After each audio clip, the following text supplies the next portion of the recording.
In this video you will learn how to connect an Opus Touch client to an O-Net server. In the first step we will obtain a certificate from the server and later upload it in the Opus Touch settings. For that, log into O-Net and select the spectrometer you want to connect from the table.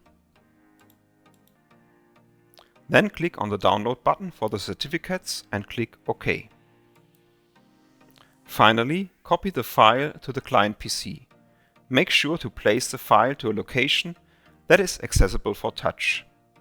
In case of data integrity mode touch, keep in mind that the Opus protected pool user does not see the private folders of the currently active Windows user.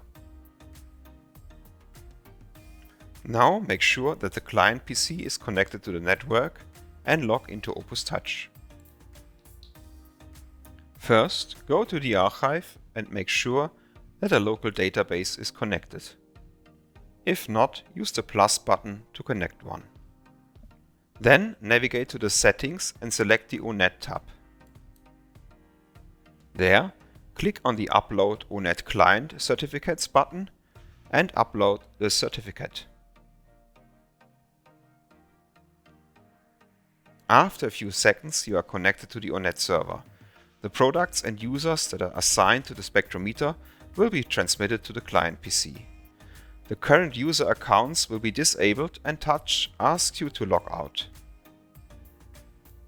In the last step, log into Touch with a user assigned to the client via O-Net. The home screen has changed since not all functions are allowed when under O-Net control. Thus, as a last step, we change the home screen to the product home screen via Settings, Application Settings.